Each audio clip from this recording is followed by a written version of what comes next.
In this video, I want to tell you a little bit more about the nucleophilic acyl substitution reaction.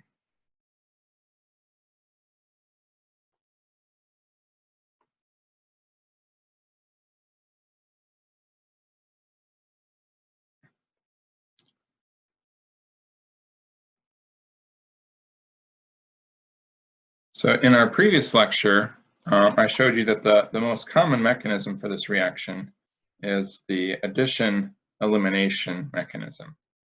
So we first add on to our carboxylic acid derivative to create our tetrahedral intermediate. And then we eliminate our leaving group to produce our final product. So as we saw with our carboxylic acid derivatives, they vary in reactivity based on the electronegativity of the attached atom.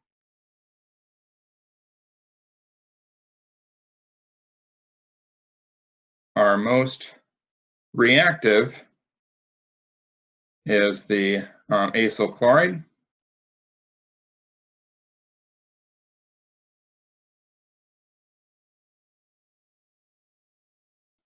And then our reactivity decreases as we move to our acid anhydrides, our esters, and finally our amides are the least reactive.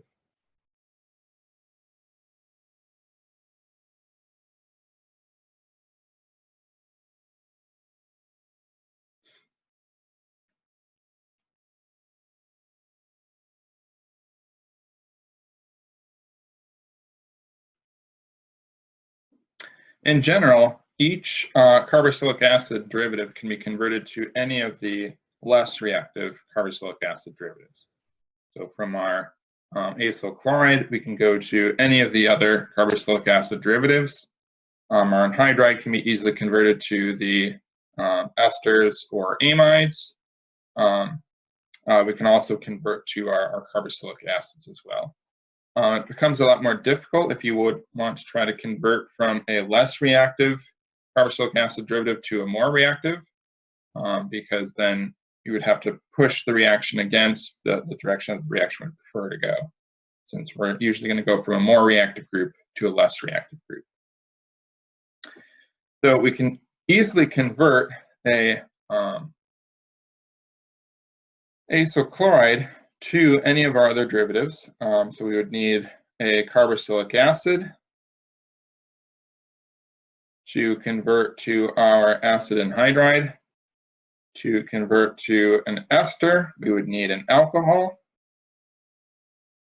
To convert to an amide, we would need an amine. Each of these reactions would follow that general addition-elimination mechanism. So again, if we wanted to react a acyl chloride to produce an amide, so we would start with our amine. Our amine is going to attack as a nucleophile. So it attacks our electrophilic partial positive carbonyl carbon. This is our first step, the addition part of our reaction. In order to make room for that new bond, we have to shift our electrons from our double bond up onto that oxygen.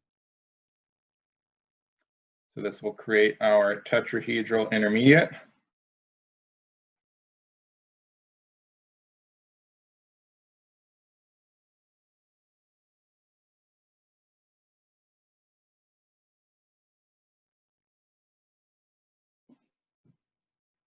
We can then eliminate.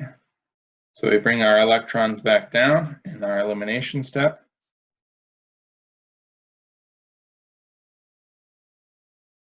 And that allows us to kick off our leaving group. So we eliminate our chlorine leaving group and reproduce our carbonyl double bond.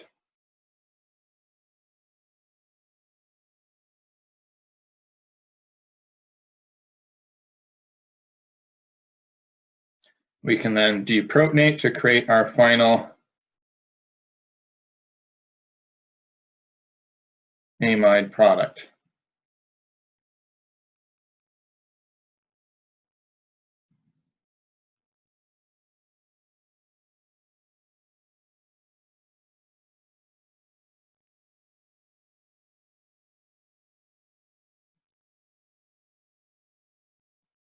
So this would be our N-ethyl butenamide.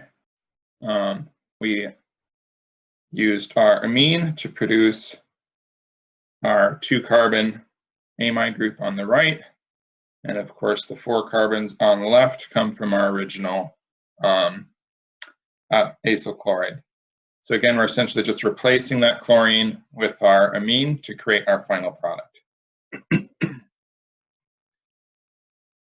So our acyl chloride can undergo this relatively simple addition-elimination mechanism. Again, we're attacking, creating that tetrahedral intermediate, and then eliminating to produce that amide product. I'm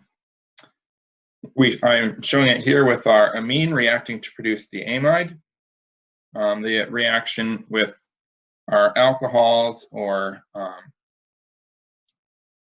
even with water would proceed in a very similar mechanism, only we would produce then our different derivative depending on what that product that we add is.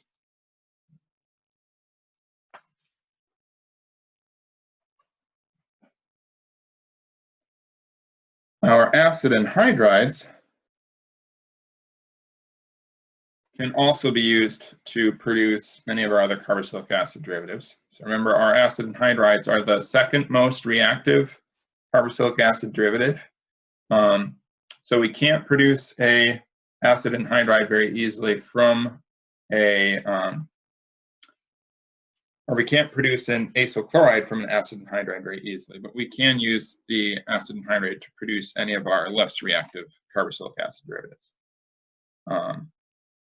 So we can use this to produce both esters, amines, or amides, as well as carboxylic acids.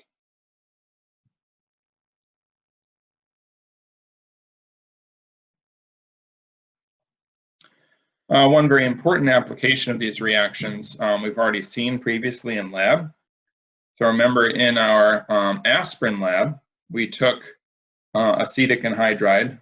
This would also be called ethanoic anhydride, according to our UPAC naming rules.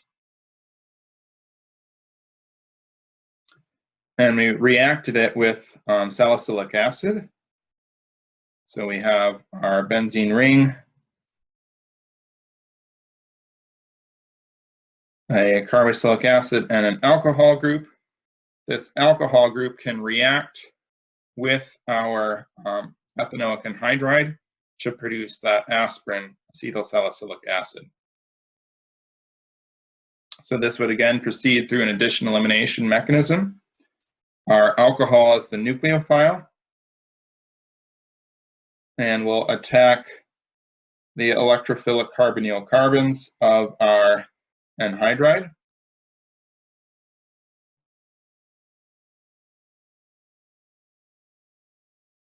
So this is our addition step. We attack the carbonyl carbon. We could attack either carbonyl carbon, both are equivalent. Again, we need to shift our electrons out of the way from that double bond to make room for the new nucleophile. This is our addition step, leading to our tetrahedral intermediate.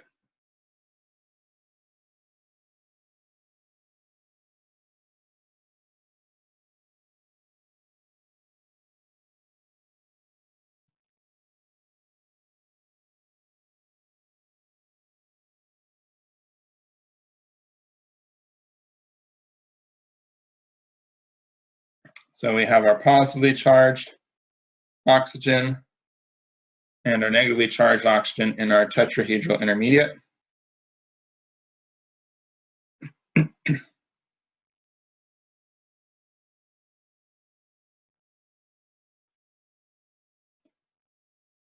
This part of our anhydride is going to act as our leaving group.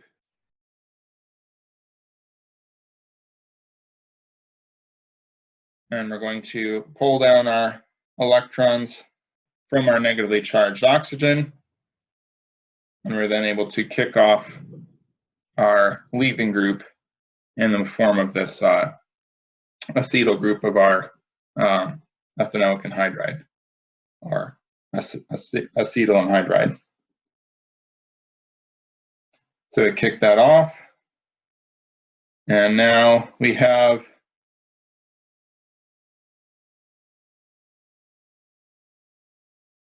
almost our aspirin product, but we have to remove our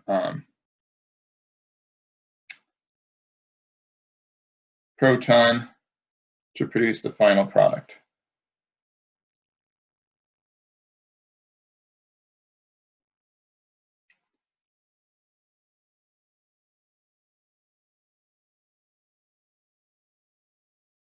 So we release that acetic acid. This is our leaving group. And this is our protonated aspirin that is created after we kick off that leaving group.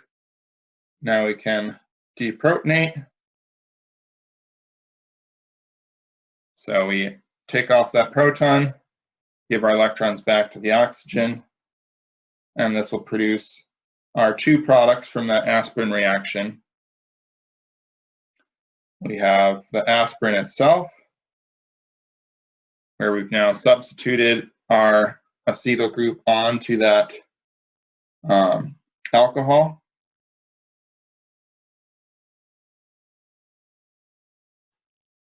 And we also produce our acetic acid.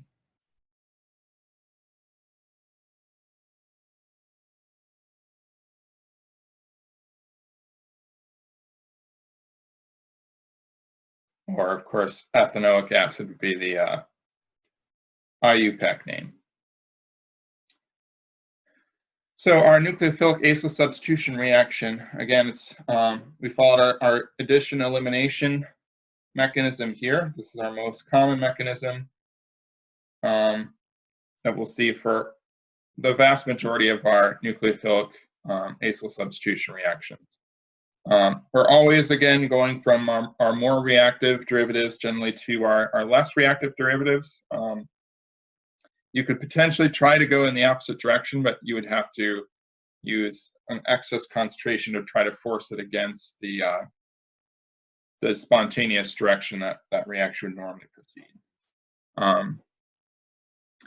You can see, of course, the importance of these reactions too. We're able to produce very important drugs like aspirin using this kind of basic nucleophilic acyl substitution mechanism. It also gives us a wide variety of different directions that we can take our reaction. Our acyl chlorides are very useful due to the large variety of different reactants we can produce. Again, when we're looking at that acyl chloride, it can go to any of our other carboxylic acid derivatives or even to the carboxylic acid itself. So that would be if we add water to hydrolyze our acid chloride, we would produce our carboxylic acid itself. Acid anhydrides are next most useful, right? They can go to esters, amides, or carboxylic acids. Amides and esters are less reactive. We're not able to do as many nucleophilic acyl substitution reactions with them.